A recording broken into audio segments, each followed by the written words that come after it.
LA This Week. Fines associated with homelessness, such as jaywalking and sleeping on the sidewalk, stricken from the record books. If people who are unsheltered show up to citation clinics such as this one, they get free food and haircuts as well. I'm Gil Reyes with the story next. I'm Anna Marcos. A new focus in arresting sex traffickers in the Valley. More on that in the first part of our special report coming up. Eye exams, ESL classes, and a food pantry. Just some of the services offered at the new Karsh Family Social Service Center. That's up next.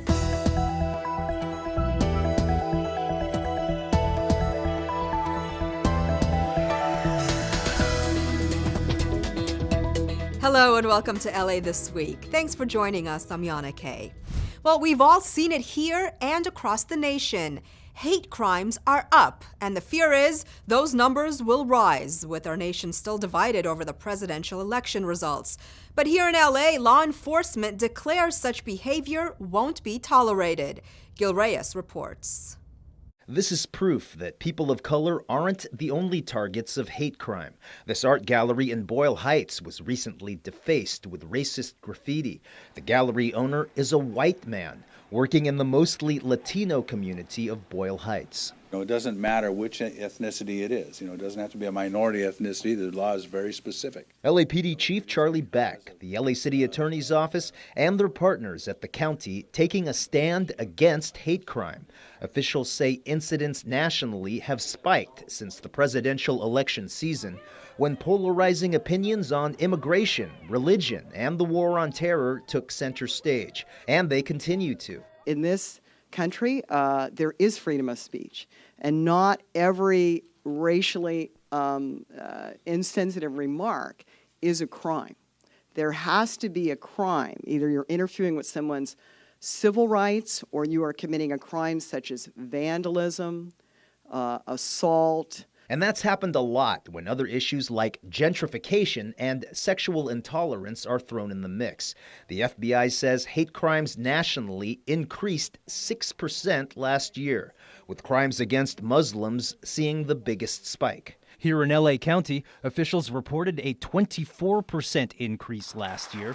The biggest targets were transgender women. Incidents against Latinos also rose. Chief Beck assures people they won't be deported for complaining. One of the reasons we take a strong stance against immigration enforcement is because that tears the bonds of a community. That creates the opportunity for hate crime. That creates a sense of other, a sense of not belonging. And even though the graffiti on the gallery's door has since been removed, the message from local law enforcement remains clear. And that is, if you are a victim of a hate crime, don't hold it back. Tell authorities immediately by calling the number at the bottom of your screen, 1-877-ASK-LAPD. In Boyle Heights, I'm Gil Reyes for LA This Week. That hotline is available 24 hours a day. Well, the North Valley is a known hotbed for prostitution and sex trafficking. But police and city leaders are working to clean up the streets with a new focus on catching the worst offenders and helping the victims. Anna Marcos has more in the first part of a special report, Trafficked Prey. But first, a warning. What you are about to see and hear may be disturbing and graphic. But how do I know she's a prostitute? You are looking at an alleged John. Police say he was caught with his pants down. You have the right to remain silent. Do you understand? Yes. I didn't know she was a prostitute. I just saw the girl. I was talking to her. According to police, the suspect was doing more than just talking. He was caught masturbating as he stopped to pick up an alleged prostitute who turned out to be an LAPD undercover cop. He had his genitalia out. He was masturbating. And you just happen to have your pants down? I didn't have my pants down. The area near Lancashire and San Fernando is ground zero in the North Valley for prostitution. And tonight, the Valley's Human Trafficking Task Force launches a sting operation to target the Johns, men looking to pay a prostitute for sex. The LAPD has an undercover cop walking the streets. I mean, yeah, there's times it's scary, but she knows there's people in the shadows that you can't see right now that are her protection. Dr. Stephanie Powell, a former 30-year LAPD veteran in Vice, who now runs Journey Out, a center for survivors of prostitution and human trafficking, takes us through a typical sex transaction in the dark. And then he's going to pull up. You will walk over to the car, and then he'll usually ask you something like, "Are you dating?" So you'll say yes. And then he'll say, "How much for?" The next thing he knows, a police car is now behind him and he's getting arrested. But police are out for much bigger game than just a John caught with his pants down or a prostitute walking the streets. Lieutenant Mark Evans, who runs the Human Trafficking Task Force, says girls walking the streets are often coerced or forced into the life against their will, and many are beaten and abused. In other words, many are victims of sex trafficking. I would say 90%. Basically, every girl that's out here has a pimp. Almost all pimps are traffickers. I've done over 4,000 cases. A case that stands out in my mind is a guy who used to beat his girls with an electrical cord. But when you get beat enough with an electrical cord, that might break your spirit. So that's kind of how you could be forced into doing something like that. In the years since they created the Human Trafficking Task Force, police in the Valley have switched their focus and turned the tables on the offenders. Where they used to arrest 10 prostitutes to every John, they now arrest 6 Johns to every prostitute. And they're going heavily after the pimps and the traffickers. These guys are very violent. They're gang members. Police are now changing the way they treat the prostitutes. The girls, we look at them as victims. They send them into diversion programs to get them out of the life with services like counseling and job training. This has been a huge paradigm shift in terms of victim-centered policing. Sex and human trafficking have become the third most profitable industry after guns and drugs. And it happens here in the U.S., not just in third world countries. Another heartbreaking reality on these streets, 10% of the prostitutes are minors. Lieutenant Evans remembers one 13-year-old prostitute he stopped. She told me that since she was 10 years old, her dad sold her to his friends for crack cocaine. It's completely unacceptable. How do you have 13 and 14-year-old kids being trafficked for sex in the San Fernando Valley and everybody turn a blind eye? City leaders pressure the cops, who pressure the traffickers, the pimps, the Johns, and the prostitutes. And as this undercover cop makes her rounds, one of the big targets appears out of the dark. Our camera barely manages to catch him. Police say he is a known gang member and sex trafficker. He tries to recruit the undercover cop, thinking she's a prostitute, then disappears as quickly as he came. It's just really a game of cat and mouse. Sounds dangerous. It can be very dangerous. But the work is paying off. Arrests have tripled since the creation of the task force a year ago. I'm Anna Marcos for LA This Week.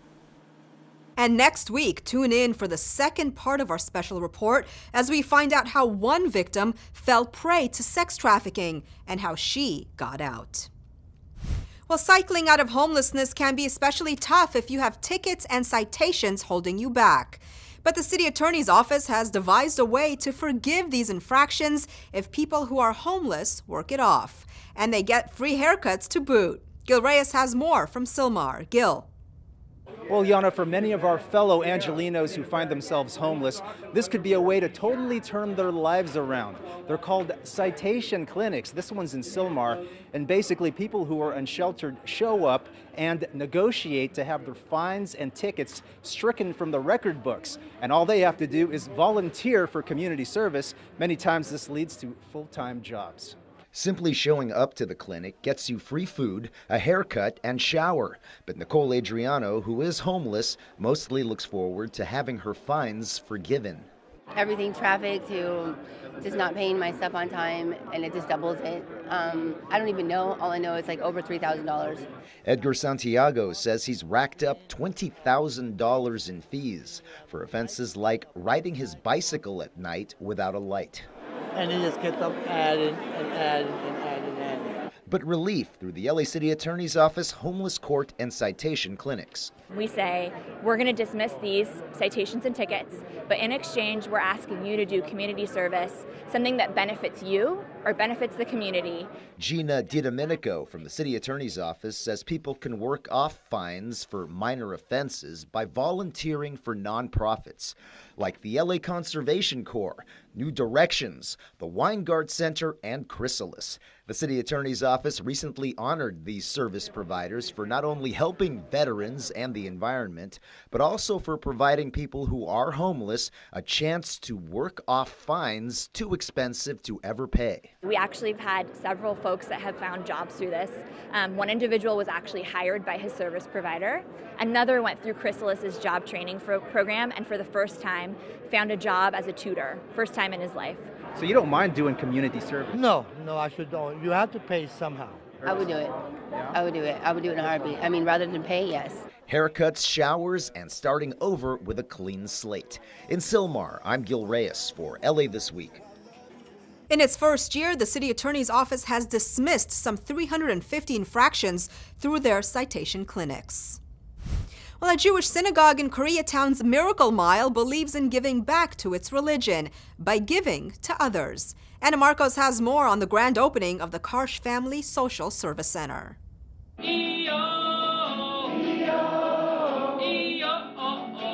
The singing makes for a great housewarming, as does the mezuzah, a scroll of biblical origin which gets pressed into the doorway of the new Karsh Family Social Service Center.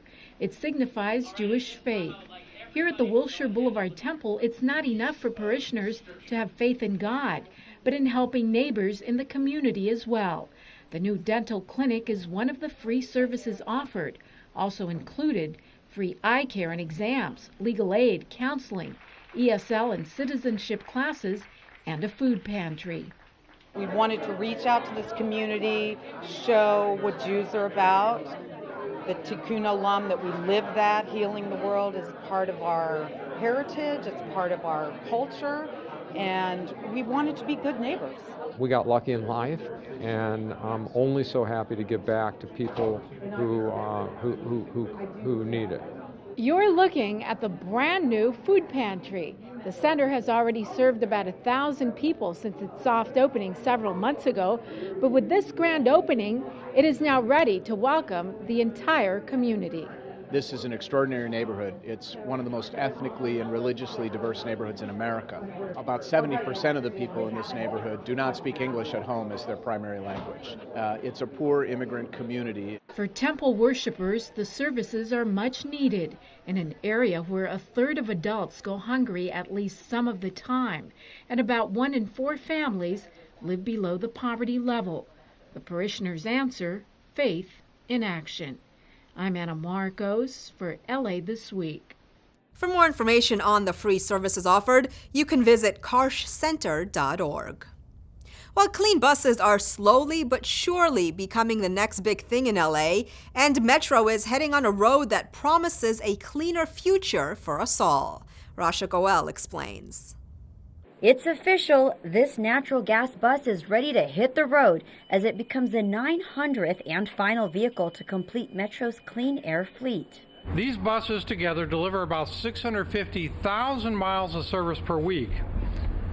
The new Flyer bus also boasts the highest reliability in the Metro fleet. The XN40 bus features enhanced amenities for people with disabilities, including much more space for passengers in wheelchairs.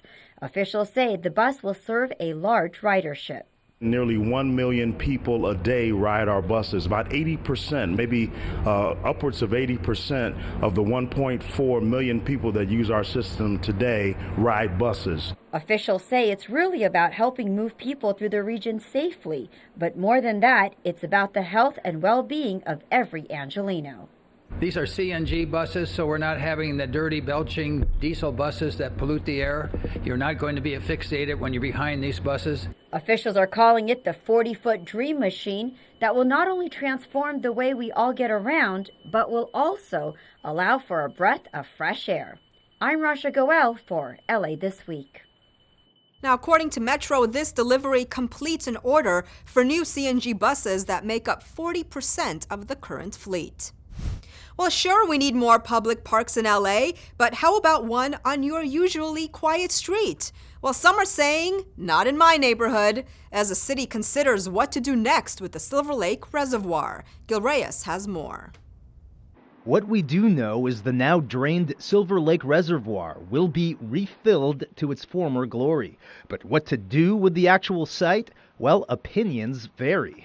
We do know that the fences need to be taken down so that the community can access this green space. Our community, our children, our senior citizens are crying out for more park space in this city, and this is a huge opportunity to do that. But others fear a park will increase traffic, reduce parking, and turn their neighborhood into something similar to Disneyland. I don't know why we need to entertainmentize the reservoir. We already have Echo Park. We already have Griffith Park. We already have the zoo. Silverlake residents sound off at this community meeting at Marshall High School. At this point, the decision for what happens in the reservoir for the long term is really not a Department of Water and Power issue per se. It's really a community issue. And some of the ideas range from return it the way it was historically to let people closer to the water. Everybody here might have differences in viewpoints and differences in opinions, but it's very important that we respect each other, that we listen to each other. The lake was drained last summer to build a new pipeline. City officials say water will slowly begin coming back starting this May, with a full refill expected by springtime 2018. Also very important to note that the water that will be here will be used solely for aesthetics, as open reservoirs for drinking water sources are now banned by the state. In the meantime, city officials are considering what to do with all 96 acres of this site, which at 96 acres is even bigger than Disneyland. It's your duty to turn this into a city park. But others say a park with special events and live music would also cause unwanted noise. And you know, NIMBY is a word that nobody likes to be tagged with, the not in my backyard acronym. And I say, you know, tag me that. Go ahead, call me that, because I don't think there's anything wrong with standing up for your community. In Silverlake, I'm Gil Reyes for LA This Week. Well, what used to be a gritty industrial hideaway for artists is becoming more and more family-friendly. Downtown's Arts District is changing, recently opening a park to accommodate its newer residents. Gil Reyes shows us. 3, 2, 1. Congratulations! It's amazing. This is the first city-sponsored park in the Arts District. We're really excited to have it. It was a community-driven design process, which is exciting, and through that process we were able to get a kid area, a performance area, get some murals here, some art, areas for people to sit down, enjoy a cup of coffee, have something to drink, more green, more trees, and we got to do more of this because this area is transforming. Downtown Councilman Jose Huizar describing LA's new Arts District. Once a seedy hidden gem for creative types, is now booming with new residents and development. Apartments, restaurants, and startups are popping up, and expected soon, a pair of 58-story residential skyscrapers. Downtown LA is really becoming a lot more family-friendly, so it's great to see a park like this open up where you can take your kids, your dog, just have a nice day. You know, this park was really on its deathbed just not too long ago. There was some designs for it, but the money did not come through. We stepped in, provided $1.8 million, we moved some money around to make it a reality. Contaminated soil also delayed the park's opening, but it's all gone now. So are the days of cheap rent in the Arts District. To soften the blow of gentrification, the city reaches out to artists who remain. One way is to have the park's murals constantly changing. So every 6 to 8 months, we will be selecting a new artist to create a design, and we'll be reaching out to you guys for your response and for your input. Helping to keep the art in the Arts District. In downtown LA, I'm Gil Reyes for LA This Week. The half-acre park sits on 5th and Hewitt Streets next to the Earth Cafe. While heading north to Council District 2, where the power of social media is helping residents clean up their neighborhood. Anna Marcos has more. Nature merged with the digital age at this Valley Glen community cleanup. Some teams did the traditional cleaning, while others went door to door, alerting residents to a new social media app called MyLA311. It encourages you to get involved in cleanups in city government while earning points in your app that go towards prizes. There were flyers all around school, so I decided to come and join. So what we wanted to do is get a cleanup going, because that's one of the best ways to kind of teach people about city services and work together on a good project that benefits everybody. About 50 volunteers, both young and old, hit the streets picking up trash and raking leaves. So how dirty were these leafy streets? We're very fortunate. Actually, the neighborhood is pretty clean compared to other parts of Los Angeles, but it doesn't mean that we don't have some work to do. Residents of the community once in a while see sofas, see alleys that are dirty. Well, okay, it was a little dirty, but at the end of the day, a pristine park and neighborhood. And some volunteers even used the MyLA 311 app to earn some extra brownie points. I'm Anna Marcos for LA This Week. A new development will soon take shape in South LA. Finding a job for people with criminal records just got easier, and donations come pouring in for members of the military. All these stories in Citybeat. The Los Angeles City Council approved the Reef Project, a mixed-use, high-end development that will add 1,400 apartments and condos near downtown's Fashion District. The project at Washington and Broadway includes a pair of residential buildings, each towering over 30 stories, as well as retail and commercial areas. Many community advocates oppose the development, saying it will displace thousands of low-income residents. The council is working on an agreement with the developer to contribute nearly $24 million toward affordable housing and other community benefits. The City Council also approved an ordinance that would restrict employers from asking job applicants about criminal convictions until a conditional offer of employment has been made. The legislation would remove the box from job applications that ask candidates about their criminal record. Los Angeles joins the federal government, dozens of cities and states to ban the box. The ordinance becomes law on January 1st. The citywide policy would apply to city contractors and private employers with 10 or more employees. Community groups gathered at City Hall before the vote to support the initiative. LA is a city of hope, and that we can recognize that people who accept the mistakes that they made and look to be able to move forward in their lives.